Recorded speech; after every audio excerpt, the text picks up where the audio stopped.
آئیے اب متن کی طرف چلیے۔ وَلَقَدْ أَرْسَلْنَا نُوحًا إِلَىٰ قَوْمِهِ، اور ہم نے بھیجا نوح کو اس کی قوم کی طرف۔ إِنِّي لَكُمْ نَذِيرٌ مُّبِينٌ، انہوں نے کہا میں تمہارے لیے کھلا خبردار کر دینے والا ہوں۔ اللہ تعبدوا الا اللہ، کہ مت پوجو اللہ کے سوا کسی کو۔ انی اخاف علیکم عذاب یوم علیم، مجھے اندیشہ ہے تم پر ایک بڑے دردناک دن کے عذاب کا۔ فقال الملأ الذین کفروا من قومہ، تو کہا اس کے قوم کے ان سرداروں نے جنہوں نے کفر کی روش اختیار کی، ما نراک الا بشرا مثلنا، ہم نہیں دیکھتے اے نوح آپ کو مگر اپنے ہی جیسا ایک انسان۔ آپ کہاں سے اللہ کے رسول بن گئے، کیسے رسول بن گئے، کیسے اللہ نے چن لیا؟ آپ تو ہمارے جیسے ایک انسان ہیں۔ وما نراک اتبعک الا الذین هم اراذلنا بادی الرائے، اور اس سے بھی آگے بڑھ کر ہم نہیں دیکھتے مگر یہ کہ آپ کی پیروی کرنے والے تو وہ لوگ ہیں جو ہماری نگاہوں میں ذلیل ہیں، کمینے ہیں، نچلے طبقے کے لوگ ہیں، گھٹیا لوگ ہیں۔ بادی الرائے، بلا تعمل نظر آ رہا ہے کہ صرف کچھ کمی کاری لوگ آپ کے گرد جمع ہو گئے، کوئی معقول آدمی، کوئی سردار قوم کا کوئی آپ کے گرد آیا ہی نہیں۔ وما نرا لکم علینا من فضل، اور ہمیں کوئی نظر نہیں آتا کہ آپ پر کوئی ہمارے اوپر کوئی فضیلت آپ کو حاصل ہے، آپ کو اور آپ کے ساتھیوں کو۔ بل نظنکم کاذبین، بلکہ ہمارا گمان تو یہی ہے کہ آپ جھوٹ بول رہے ہیں۔ قال یا قوم ارأیتم ان کنت علی بینۃ من ربی، اب یہ ذرا اس صورت کے اندر بار بار یہ الفاظ آئیں گے۔ ایک فطرت سلیمہ جو پہلے سے تھی، اس کے بعد اللہ کی طرف سے وحی آ گئی، وہ گویا کہ اس کا شاہد ہے۔ انہوں نے کہا اے میری قوم کے لوگوں ذرا غور کرو، اگر میں پہلے سے بھی اپنے رب کی طرف سے بینہ پر تھا، تم جانتے ہو میں نے زندگی تمہارے مابین گزاری تھی، تم بھی جانتے ہو کہ میں ایک شریف النفس انسان تھا، میرا کردار، میرا اخلاق تمہارے سامنے تھا، میں بینہ پر تھا، میری فطرت مس نہیں ہوئی تھی، سلیم تھی۔ وآتانی رحمۃ من عنده، پھر اللہ نے مجھے رحمت بھی عطا فرما دی اپنے پاس سے، یعنی جو وحی آئی ہے میرے پاس وہ اللہ تعالیٰ کی رحمت ہے۔ فعمیت علیکم، اور وہ چیز وہ ہے کہ جس کو تمہاری آنکھوں سے مخفی رکھا ہے، اب میں کیا کروں، فرشتہ میرے پاس تو آتا ہے، وہی میرے پاس آتی ہے، یہ چیز جو ہے میرے تو تجربے میں ہے، مائی پرسنل ایکسپیرینس، لیکن یہ کہ تم سے یہ چھپا کر رکھی گئی ہے۔ انلزمکموہا وانتم لہا کارہون، بہرحال ہم زبردستی چپکا نہیں سکتے اپنی یہ بات آپ لوگوں کو، اگر آپ کو پسند نہیں ہے، اگر بیزار ہیں تو یہ اختیار ہمارے پاس نہیں ہے کہ ہم زبردستی آپ کو ان باتوں کا قائل کر دیں اور یہ باتیں لازماً آپ پر تھوپ دیں۔ وَيَا قَوْمِ لَا أَسْأَلُكُمْ عَلَيْهِ مَالًا، اور میری قوم کے لوگوں دیکھو میں تم سے کوئی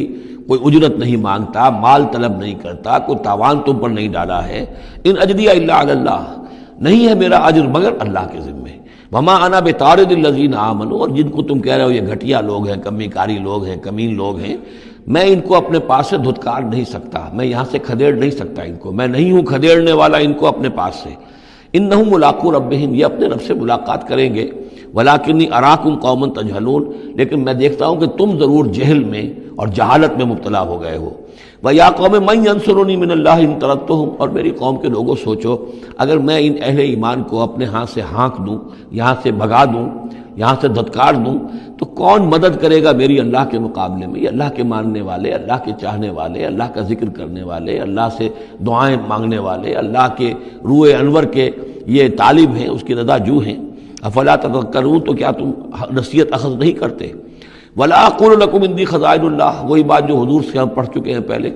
اور میں نہیں کہتا تم سے کہ میرے پاس اللہ کے خزانے ہیں، میں نے کب کہا ہے کہ میرا اختیار ہے اللہ کے خزانوں پر؟ ولا عالم الغیب، نہ میں غیب کا علم رکھتا ہوں۔ ولا اقول انی ملک، نہ میں یہ کہتا ہوں کہ میں کوئی فرشتہ ہوں۔ ولا اقول للذین تزدری اعینکم، اور نہ میں یہ کہتا ہوں ان لوگوں کے بارے میں جنہیں تمہاری آنکھیں حقیر دیکھ رہی ہیں، تم حقارت کے ساتھ دیکھ رہے ہو، لن یؤتیہم اللہ خیرا، میں تو نہیں کہہ سکتا کہ اللہ تعالیٰ انہیں کوئی خیر نہیں دے گا۔ کیا پتہ تم اندازہ بھی نہ کر سکو کیا مقامات بلند اللہ ان کو عطا کرے گا جنت میں، یہ کس طریقے سے اللہ تعالیٰ کے فراح و ریحان و جنت و نعیم سے جو ہے وہ مشرف ہوں گے۔ لا اقول انی ملک ولا اقول للذین تزدری اعینکم لن یؤتیہم اللہ خیرا، اللہ اعلم بما فی انفسہم، جو کچھ ان کے جیوں میں ہے، دلوں میں، اللہ خوب جانتا ہے کس کے دل میں کتنا خلوص ہے، کتنی محبت ہے اللہ کے ساتھ، کتنی شوق ہے، کتنا شوق ہے اللہ سے ملاقات کا، تو یہ اللہ جانتا ہے۔ انی اذا لمن الظالمین، اگر میں تمہارے ان تانوں سے تنگ آ کر میں ان کو اپنے پاس سے اٹھا دوں، بھگا دوں، تو پھر یہ کہ میں تو خود ظالموں میں سے ہو جاؤں گا۔ قالوا یا نوح، انہوں نے کہا اے نوح قد جادلتنا، تم نے ہم سے خوب جھگڑا کیا، فاکثرت جدالنا، اور بہت جھگڑا کر لیا تم نے، یعنی یہ کہ جب وہ بالکل ان تمام باتوں کے جواب میں خاموش ہونے پر مجبور ہو گئے، معقول بات ہے جو جواب دیا جا رہا ہے ان کے پاس اب کوئی جواب نہیں ہے اس کا۔ فَأْتِنَا بِمَا تَعِدُنَا إِن كُنتَ مِنَ الصَّادِقِينَ، اب آخری بات وہی ضد اور ہٹ درمی کی، تو پھر لے آؤ جس چیز کی ہمیں دھمکی دے رہے ہو، اگر تم سچے ہو وہ عذاب لے آؤ۔ اب ہم جو ہے ہمارے کان پک گئے ہیں تمہارے یہ بات سنتے سنتے، اور تم سے یہ مذاکرہ اور مجادلہ اور مناظرہ جو ہے مزید ہم جاری نہیں رکھنا چاہتے۔ قال انما یاتیکم بہ اللہ ان شاء، انہوں نے فرمایا کہ وہ تو اللہ لے آئے گا وہ عذاب تمہارے اوپر اگر وہ چاہے گا۔ انما یاتیکم بہ اللہ، وہ لائے گا تمہارے اوپر اللہ انشاء اگر وہ چاہے گا۔ وما انتم بمعجزین، اور پھر تم اس کو تھکا نہیں سکو گے بھاگ کر، یعنی تم اسے ہرا نہیں سکو گے، تم اس سے بچ کر بھاگ نہیں سکو گے۔ ولا ينفعکم نصحی ان اردت ان انصح لکم، اور میری نصیحت، میرا خلوص، میری خیر خواہی تمہارے حق میں کچھ مفید نہیں ہو سکتی، خواہ میں کتنا ہی تمہارا ناصح ہوں، کتنا ہی تمہارے ساتھ مخلص ہوں، نصیحت کر رہا ہوں، خیر خواہ ہوں۔ ان کان اللہ یرید ان یغویکم، اگر اللہ ہی فیصلہ کر چکا ہو کہ وہ تمہاری گمراہی کے اوپر اس کی مہر ثبت ہو چکی ہو، اگر اللہ تعالیٰ فیصلہ کر چکا ہے تو میری یہ سارا اخلاص اور خلوص اور دعوت اور نصیحت اور خیر خواہی اس کا کوئی نتیجہ نہیں نکلے گا۔ هو ربکم، وہ تمہارا رب ہے، وإلیہ ترجعون، اور اسی کی طرف تم لوٹا دیے جاؤ گے۔ ام یقولون افتراہ، کیا یہ کہتے ہیں کہ یہ اے محمد صلی اللہ علیہ وسلم آپ نے اس کو گھڑ لیا ہے؟ قل اذ افتریتہ فعلی اجرامی، اب یہاں درمیان میں حضرت نوح علیہ السلام کی بات چل رہی ہے اور آگے بھی چلے گی، لیکن درمیان میں ایک جملہ معترضہ ہے۔ یہ ساری باتیں ہیں نبی جو آپ کو ہم وحی کے ذریعے سے بتا رہے ہیں، یہ ساری جو گفت و شنید ہوئی تھی حضرت نوح علیہ السلام کے اور ان کی قوم کے درمیان، آپ کو کیسے معلوم ہوئی؟ آپ نے گھڑ لی ہے؟ آپ کو کوئی فکشن ہے، کوئی سٹوری ہے، کیا ہے؟ نہیں، یہ تو اللہ تعالیٰ کی طرف سے ہے۔ قل ان افتریتہ، کہہ دیجئے اگر میں نے یہ گھڑی ہوں یہ چیزیں، فعلی اجرامی، تو پھر یہ میرا جرم ہوگا، اس کا وبال مجھ پر آئے گا۔ وانا بریء مما تجرمون، ورنہ پھر یہ ہے کہ جو جرم تم کر رہے ہو، جھٹلا رہے ہو، تو میں اس سے بری ہوں۔ وأوحی الی نوح، اور وحی کر دیا گیا نوح کی جانب، انہ لن یؤمن من قومک الا من قد آمن، اب کوئی اور شخص ایمان نہیں لائے گا تمہاری قوم میں سے سوائے ان کے جو ایمان لا چکے ہیں۔ فلا تبتئس بما كانوا يفعلون، سو اب جو کچھ وہ کر رہے ہیں آپ اس پر افسوس نہ کریں اور غمگین نہ ہوں۔ واصنع الفلک بأعیننا ووحینا، اور اب آپ کشتی تیار کیجئے، کشتی بنائیے ہماری نگاہوں کے سامنے، یعنی ہم دیکھ رہے ہیں اور ہمارے انسٹرکشنز کے مطابق، ووحینا معلوم ہوتا کہ اللہ تعالیٰ کی طرف سے ہر یعنی سٹیپ پر ان کو وحی آ رہی ہے، اور کہ اس طرح کرو، اتنی لمبی بناؤ، ایسی لکڑیاں تیار کرو، بِأَعْيُنِنَا وَوَحْيِنَا، ہماری نگاہوں کے سامنے اور ہماری ہی انسٹرکشنز کے مطابق، وحی کے مطابق۔ وَلَا تُخَاطِبْنِي فِي الَّذِينَ ظَلَمُوا، اب دیکھنا جو ظالم ہیں ان کے بارے میں مجھ سے خطاب نہ کرنا، مجھ سے دعا نہ کرنا، مجھ سے بات نہ کرنا کہ فلاں جو ہے یہ میرا عزیز ہے اور فلاں میرا رشتہ دار ہے۔ اب جو بھی ظالم ہے اس کے بارے میں تمہاری طرف سے کوئی نرم بات نہ آئے۔ انہم مغرقون، اب یہ سب کے سب غرق کیے جائیں گے۔ وَيَصْنَعُ الْفُلْكَ، اب وہ نقشہ دیکھیے آپ چشم تصور سے، خشکی پر بیٹھے ہوئے ہیں اور حضرت نوح علیہ السلام آس پاس سمندر کہیں ہے ہی نہیں اور وہ کشتی بنا رہے ہیں۔ وَيَصْنَعُ الْفُلْكَ، اور وہ بنا رہے کشتی۔ وَكُلَّمَا مَرَّ عَلَيْهِ مَلَأٌ مِّن قَوْمِهِ سَخِرُوا مِنْهُ، جب بھی ان کی قوم کے سردار ان کے پاس سے گزرتے تھے وہ مذاق اڑاتے تھے، کہ معلوم ہوتا اب تک تو ہم سمجھتے تھے کہ بہرحال یہ کچھ شاید بات بنا رہا ہے، جھوٹ بول رہا ہے، کیا کر رہا ہے، اب تو معلوم ہوتا بالکل ہی مت ماری گئی، اب کوئی جو ہے ہوش ٹھکانے نہیں رہے یہ، تو وہ ہنستے تھے۔ سخروا منہ قال ان تسخروا منا فإنا نسخر منکم کما تسخرون، حضرت نوح فرماتے تھے کہ تم اگر ہم سے اب اس تمسخر کر رہے ہو، مذاق اڑا رہے ہو، تو وہ وقت قریب آنے والا ہے کہ ہم تمہارا مذاق اڑائیں گے جیسے کہ تم مذاق اڑا رہے ہو ہمارا۔ فسوف تعلمون من یاتیہ عذاب یخزیہ، تو تم ان قریب جان لوگے کہ کون ہے وہ جن پر کہ عذاب آتا ہے جو ان کو رسوا کر دے گا۔ ویحل علیہ عذاب مقیم، اور اس پر اترے گا وہ عذاب کے جو قائم رہنے والا ہے اور دائمی ہے۔ حتی اذا جاء امرنا وفارت التنور، یہاں تک کہ جب ہمارا حکم آ گیا اور جوش مارا تنور نے۔ اب یہ جو ہے جہاں تک اس کا یعنی جیوگرافیکل یا جیولوجیکل جو بھی اس کا پس منظر ہے، اس کے ضمن میں ایچ جی ویلز نے جو بات کہی ہے وہ میں آپ کو بتا دینا چاہتا ہوں۔ اس کا کہنا یہ ہے کہ میڈیٹرینین کا جو اس کی سطح وہ بہت بلند تھی، اور ساحل کے ساتھ ساتھ جو ہے اس کے جو مشرقی ساحل ہے اس کا، جو شام کا اور فلسطین کا، تو یہاں پر جو ہے وہ اونچے پہاڑ تھے۔ جیسے کراچی کے بارے میں بھی کہا جاتا ہے کہ کراچی کے بعض علاقے جو ہیں وہ سطح سمندر سے نیچے ہیں، لیکن ساحل کے ساتھ ساتھ اونچا علاقہ ایسا ہے کہ جو سمندر کو روکے ہوئے ہے۔ اگر کسی جگہ پر ایسا ہو تو اگر کہیں کوئی ایک سوراخ بھی ہو جائے تو یہ ایسا ہی ہے جیسے کسی بڑے بند میں سوراخ ہو جائے۔ اگر خدا نہ خواستہ کہیں تربیلا ڈیم میں یا کہیں کوئی اور اس طریقے کی بات ہو جائے تو پھر جو تباہی آئے گی اس کا آپ اندازہ کر لیجئے۔ تو ان کا کہنا یہ ہے کہ وہ سیلاب جو آیا ہے تو میڈیٹرینین میں وہ جو اس کا ساحلی علاقہ تھا اس میں سے کہیں وہ راستہ نکلا ہے پانی کا اور پھر سمندر آیا ہے، اور وہ سمندر جو ہے پورے مڈل ایسٹ کے علاقے کے اوپر جو ہے اس کے اوپر وہ پانی سمندر کی شکل بن گیا ہے۔ یہ ہے ان کی تعبیر، اس لیے کہ تاریخی طور پر اور طبقات الارض کا جو علم ہے وہ بتاتا ہے کہ اس پورے علاقے میں ایک بہت بڑے وسیع پیمانے پر فلڈ کے آثار موجود ہیں۔ وہ آثار جو ہیں وہ ایسے ہیں کہ اس پورے علاقے کے اندر وہ فلڈ آیا تھا، اور اس کی یہ توجیہ ہے جو وہ لوگ کرتے ہیں۔ بہرحال اس میں تین چیزیں ہوئی ہیں، ایک تو یہ کہ کسی ایک جگہ سے کوئی تنور ہو سکتا ہے کہ کوئی سوراخ جو ہے، جیسے کہ آپ کو معلوم ہے بڑے بڑے جو بند ہیں ان میں بعض اوقات صرف جو چوہوں کے بل ہوتے ہیں ان کی وجہ سے سوراخ ہو جاتے ہیں۔ نہروں کے کناروں میں جو بند ٹوٹتا ہے نہر کا، تو کہیں کوئی چوہوں نے کوئی سوراخ کیا ہوتا ہے، اس میں سے پانی بہنا شروع ہوا اور نہر ٹوٹ گئی۔ اسی طریقے سے ہو سکتا ہے کہ کسی تنور کے اندر سے پہلی مرتبہ پانی نکلا ہو۔ پھر یہ کہ زمین کے بھی اللہ تعالیٰ نے جو ہے وہ کھول دیے سوتے، اور آسمان سے بھی پانی برسا، تو یہ پانی جو ہے زمین کا اور آسمان کا پھر مل گیا، اور اس طریقے سے وہ عظیم جو ہے سیلاب آیا جس سے کہ وہ پوری قوم ہلاک ہو گئی، اور وہ کشتی جو ہے وہ بہت عرصے تک تیرتی رہی اس سمندر کے اوپر، اور پھر ہوتی ہوئی وہ کوہ ارارات میں اس کی جو ایک چوٹی ہے جودی، اس پر جا کر ٹک گئی۔ واللہ عالم، ابھی اس پر مزید ضرورت ہے اصل میں کام کرنے کی۔ ویسے یہ خبریں بھی ہیں کہ بعض اوقات کوئی کشتی نما چیز دیکھی گئی ہے۔ یہ علاقہ جو ہے اصل میں کہ جو جہاں پہ ترکی کی سرحد ملتی ہے روس کے ساتھ، ادھر وہ آذربائیجان وغیرہ کا علاقہ ہے، ادھر پھر یہ ترکی ہے، اوپر روس کا علاقہ جو ہے، تو اس میں ادھر سے راستہ جو ہے بہت دشوار گزار ہے، چڑھ نہیں سکتے۔ روس کی طرف سے راستہ ہے، اس کی چوٹیوں پر بعض پائلٹس نے کہیں دیکھا ہے اور خبر دی ہے کہ کوئی بہت بڑی کشتی قسم کی شے جو ہے وہ کسی چوٹی کے اوپر رکھی ہوئی ہے، اور قرآن مجید چونکہ بار بار کہتا ہے کہ ہم اسے برقرار رکھیں گے، ایک وقت آئے گا کہ وہ لوگوں کے لیے ایک نشانی بن کر ظاہر ہوگی، تو اس سے معلوم ہوتا ہے کہ وہ کشتی اب بھی وہاں پر موجود ہے اور انسان جو ہے اس تک رسائی حاصل کرے گا۔ وفارت تنور حتی اذا جاء امرنا، وفارت تنور، جب ہمارا حکم آ پہنچا اور جوش مارا تنور نے، ابل پڑا تنور۔ قل نحمل فیہا من کل زوجین اثنین، تو ہم نے کہا اے نوح اپنی اس کشتی میں تمام حیوانات کا ایک ایک جوڑا رکھ لو، واہلک، اور اپنے گھر والوں کو بھی، اپنے گھر والے اہل و عیال کو، الا من سبق علیہ القول، سوائے آپ کے اہل و عیال میں سے وہ کہ جن کے بارے میں پہلے حکم گزر چکا ہے۔ یہ حضرت نوح کے خاندان میں سے ایک ان کی بیوی اور اسی بیوی کا بیٹا یام، تین بیٹے ان کے ساتھ بچے ہیں جو اہل ایمان تھے، حام، سام اور یافس۔ سام کی اولاد ہے وہ جو نیچے تمام ہم نے ابھی نقشہ دیکھا ہے، حضرت ابراہیم بھی سامی ہے، اور یہ قوم عاد بھی سامی، قوم سمود بھی سامی، یہ سیمیٹک ریسز کہلاتی ہیں۔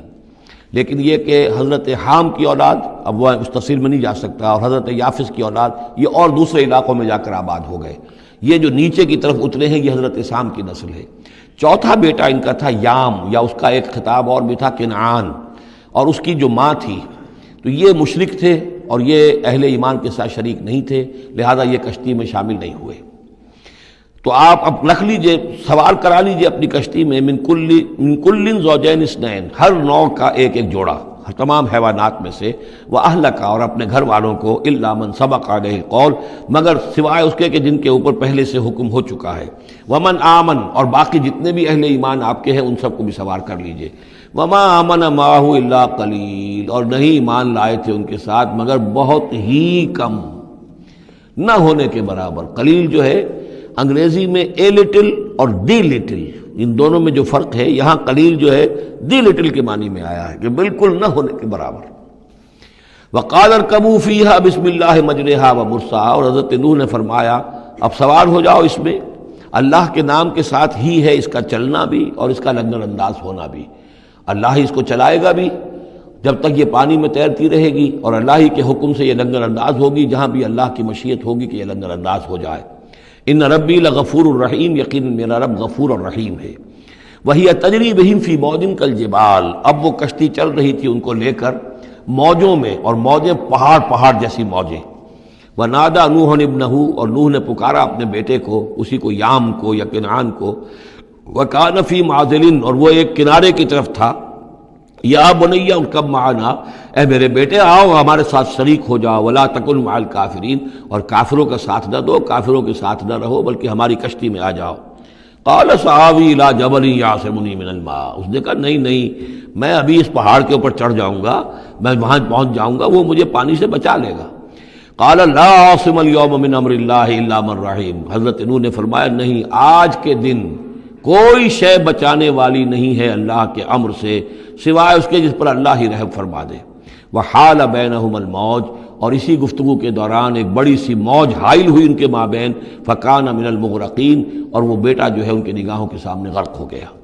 وقیل یا ارض ابلعی ماءک، اور کہہ دیا گیا اے زمین اپنے پانی کو نگل جا، واپس پانی زمین کے اندر جذب ہو جائے۔ کتنا وقت لگا ہوگا یہ اللہ بہتر جانتا ہے، لیکن یہ آخر کار جو شکل بنی ہے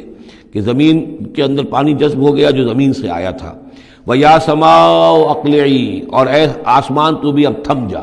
جو بھی بارش آنی تھی، جو اس طوفان کے لیے، اس کو بھی اختتام کا حکم ہو گیا۔ وَغِيضَ الْمَاءُ، اور پانی سکھا دیا گیا۔ وَقُضِيَ الْأَمْرُ، اور فیصلہ چکا دیا گیا۔ وَاسْتَوَتْ عَلَى الْجُودِيِّ، اور وہ کشتی جو ہے جودی پہاڑ کے اوپر جا کر رک گئی۔ وقیل بعدا للقوم الظالمین، اور کہہ دیا گیا ہلاکت اور دوری ہے اس قوم کے لیے کہ جو ظالم تھی، یعنی اب اس کا نسیہ منسیہ ہو گئی، اب اس کا نام و نشان موجود نہ رہا۔ ونادى نوح ربہ، اور پکارا نوح نے اپنے رب کو، فقال رب ان ابنی من اہلی، انہوں نے کہا پروردگار میرا بیٹا میرے اہل میں سے تھا، اور تیرا وعدہ تھا میرے اہل کو بچا لے گا۔ وَإِنَّ وَعْدَكَ الْحَقُّ، اور تیرا وعدہ سچا ہے۔ وَأَنْتَ أَحْكَمُ الْحَاكِمِينَ، اور یقیناً تو تمام حاکموں میں سب سے بڑا اور سب سے منصف اور سب سے عادل حاکم ہے۔ قال یا نوح انہ لیس من اہلک، انہوں نے اللہ نے جواب دیا اے نوح وہ تمہارے اہل میں سے نہیں ہے۔ انہ عمل غیر صالح، اس کے اعمال، اس کا کردار، اس کے عقائد، اس کے نظریات غیر صالح ہیں۔ فلا تسألن ما لیس لک بہ علم، تو اب مجھ سے ان چیزوں کے بارے میں سوال نہ کرو جس کے لیے تمہارے پاس کوئی علم نہیں ہے۔ انی اعوذک ان تکون من الجاہلین، اور میں تمہیں نصیحت کر رہا ہوں کہ تم جاہلوں میں سے نہ بن جاؤ۔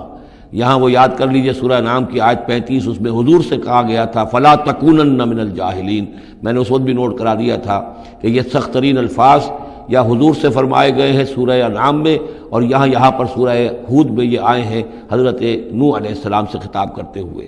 انی اعوذک ان تکون من الجاہلین، سنت اس کو تسلیم نہیں کرتے۔ اس کی وجہ یہ ہے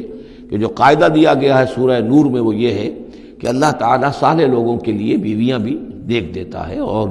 جو خبیثات للخبیثین والخبیثون للخبیثات والطیبات للطیبین والطیبین للطیبات، تو یہ چیزیں جو ہے اس کے چونکہ خلاف جاتا ہے، اس لیے یہ کہ صرف مشرک ہونے کی حد تک کہ یہ مشرک تھے باپ ماں بیٹا، اس لیے جو کٹے رہے، تو اسی پر اہل سنت کا اجماع ہے۔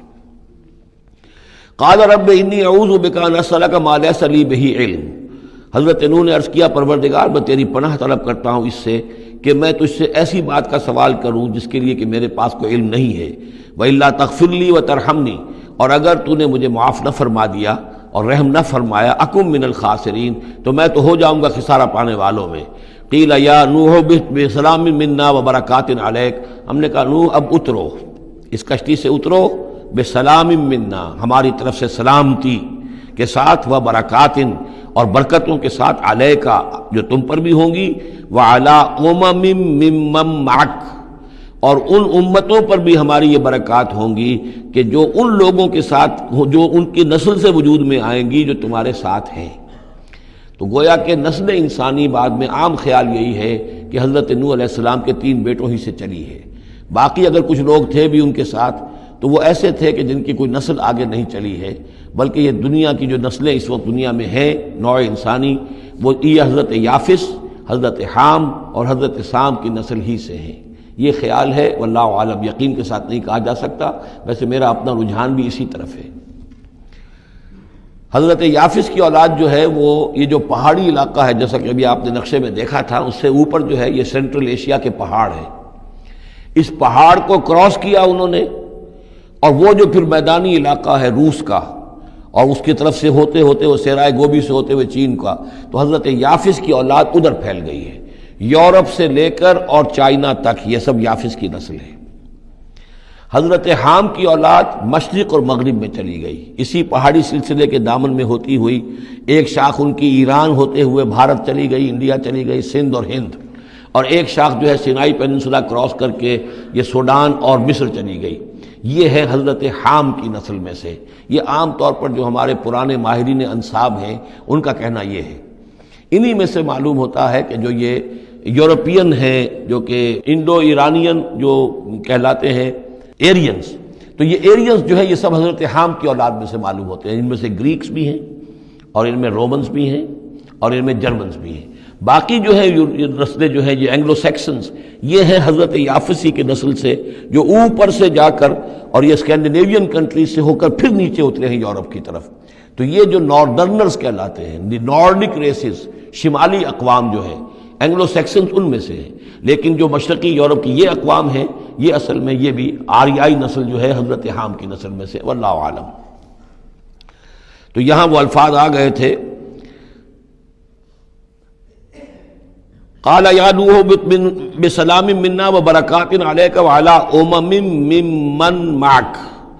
ان امتوں اور قوموں پر بھی سلامتی اور برکات جو ان میں سے ہوں گی جو تمہارے ساتھ ہیں، تمہارے ساتھ جو اس کشتی میں سوار ہیں۔ وَأُمَمٌ سَنُمَتِّعُهُمْ، اور کچھ اور قومیں بھی ہوں گی، فرقے ہوں گے جنہیں ہم کچھ سامان دیں گے دنیا کا، ثُمَّ يَمَسُّهُم مِّنَّا عَذَابٌ أَلِيمٌ، اور پھر ان کے اوپر ہماری طرف سے ایک بڑا زبردست عذاب آئے گا، جیسے کہ پھر قوم ہود پر اور قوم صالح پر آیا ہے۔ تِلْكَ مِنْ أَنْبَاءِ الْغَيْبِ نُوحِيهَا إِلَيْكَ، یہ غیب کی خبروں میں سے ہے جو وحی کر رہے ہیں ہم آپ کی جانب، اے محمد صلی اللہ علیہ وسلم۔ وَمَا كُنْتَ تَعْلَمُهَا أَنْتَ وَلَا قَوْمُكَ، اور نہیں جانتے تھے آپ ان کو، نہ آپ نہ آپ کی قوم ان سے واقف تھی، من قبل هذا، اس سے پہلے، فاصبر، تو اے نبی صبر کیجئے، ان العاقبۃ للمتقین، یقیناً آخری انجام جو ہے وہ بھلا ہوگا اہل تقوی ہی۔